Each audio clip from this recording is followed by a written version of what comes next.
That kid that hung out with Chris Dowling down the street? Did you bring your yearbook? I did not bring a yearbook. I'm sorry. But anyway, so ever since then, apparently, when I was writing the book, I was a college professor at the time, and I was actually leaving academia to write the book, and I told my students at the time, I'm leaving academia, I'm going to write this book, I'm getting a normal, non-academic job. So you're a prophet? I am a prophet. And so anyway, the problem was one of my students then went on Reddit and was like, hey, guess what? Nathan Brown writes for Supernatural and works with Jensen Ackles and they're buddies now. And it's not true. And every time I've gone to do speeches, did you flunk that student? people will, I get that hand raised and what's Jensen like? I don't know. So please don't ask me about it. Yes? Did you flunk that one student who ruined your life? Because you should have. No, it ruined my life. I don't think it really ruined my life, I would say. But no, I don't believe I flunked that student. So anyway, now that that's out of the way, the other thing is I'm going to be talking about two things today. I'm going to talk about first the anime thing, and then we're going to talk a little bit, and I'll open up questions on the mythology related to the American show, because I would imagine some people have them. But, as this is an anime convention, they wanted me to talk about the anime. And one of the biggest complaints and questions that I've gotten, and the publisher has gotten since the book came out, is, why didn't you talk about the anime? Well, there are two reasons for that. Number one, I didn't even know the anime existed until I was writing the last chapter of the book. And at the time, the anime was only available in Japan. You couldn't get it in the United States, and the only way I could figure out to do it is to get a pirated version in its original Japanese and get one of my Japanese friends to translate it for me, and that was going to take a really long time, and I wasn't going to do it. And the American DVDs didn't become available until I was past my deadline, so there was no way I could bring it up. So I decided that I would go and talk about the anime when I go to do appearances until people stop asking me about it. So anyway, we're going to talk mainly about, first, what's the difference between the two. The truth is, story-wise, not so much difference. I mean, it's the same basic storyline as far as seasons 1 and 2 are concerned. You got, Sam and Dean trying to go after the yellow-eyed demon, avenge their mother's death. You had the absentee popping in and out father, John Winchester, going on. But the problem was that Supernatural in Japan, the show was popular among girls. Big shock. Which, you take two pretty young men and you put them in a nice dramatic situation with a lot of interracial conflict, and it's good in fiction, and they liked it there. But the problem was that the Japanese fans didn't get most of the pop culture references. They didn't know what the heck they were talking about half the time, and it became a problem. And the writers, believe it or not, started actually sticking in little references to things in Japanese culture after that as kind of a shout-out to the Japanese fans, like Dean's obsession with hentai, for example. But the problem was that there were things they didn't understand. For example, it was very hard for them to understand why John Winchester was so physically affectionate with Sam and Dean. In Japanese culture, Japanese fathers are not physically affectionate with their sons. The mothers are, but not the fathers. It's just part of their culture. It's considered kind of like, I don't know how to put it. Soft. It's just kind of, it's not that. It's just it's an inappropriate display of affection in public to do that.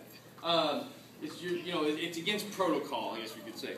So they had to come up with a way to make some of the characters more Japanese. Dean and Sam, for the most part, are very similar. But you end up, as the scenes go on in the anime, you end up with this weird progression of the characters, and we'll get to that in just a second. But you also get these episodes, the original episodes for the anime, the ones that aren't based on episodes of the show. You have these weird Japanese references that make no sense for two guys in America to be talking about. And one is episodes called Savage Blood. Dean Winchester encounters a boy who's getting beat up and gets tossed off of a high-rise apartment building, and Dean somehow is like a superhero or something now, because he catches him. Like, he jumps underneath and catches the kid from like 10 stories up and doesn't break anything. But anyway, the kid apparently is having trouble with bullies at school, and the kid asks Dean to teach him how to fight, because his father won't allow him to fight. We find out later the reason his father won't allow him to fight is because he's a vampire, and when he fights, he turns into a freaking vampire and he kills people. Dean, of course, is like, teach you to fight? Absolutely, of course I'll do that. But Dean doesn't know the kid's a vampire at the time, and so he says, you know, I'll teach you judo. And they spend the entire episode where he's teaching him judo. And I love it because they're both wearing traditional Japanese judogi. They're I didn't know Dean Winchester had that in the Impala. I've seen the trunk. I don't remember having seen a judogi perfectly. You know, I don't remember that hanging up in the trunk, but apparently he has one there. So they teach the kid judo. And interestingly enough, they don't end up killing the kid or the father.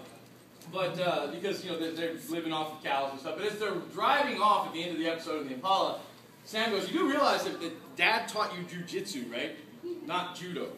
And see, to an American audience, most of the time, not here, because I think most people here understand there's a difference between the two, but to an American audience, they'd be like, why would you even bring that up? And the reason is because judo's a sport. Jiu-jitsu is not. Like, in judo, you can't break people, all right? In jiu-jitsu, that's all you do is break people. And so it would make no sense for John Winchester to teach them judo because that's a sport. Like, vampires don't tap. All right? The next one, which I think is probably one of the most Japanese episodes, and I meant to bring a clip with me, and you guys will have to forgive me that I didn't. It's called The Spirit of Vegas, where Sam and Dean go to Vegas to do this thing. They don't ever tell you what that thing is.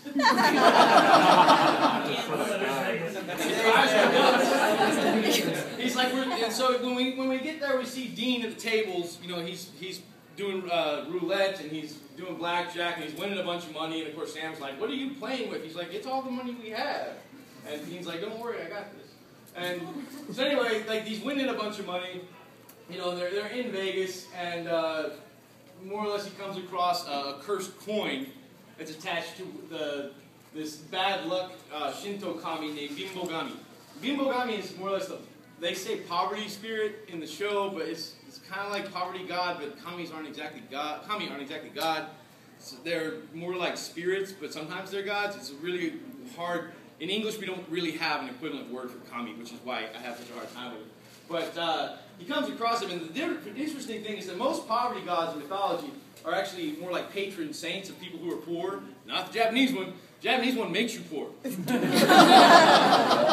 job is to find people who have great luck and great prosperity and bring them to their knees. And that's what he does.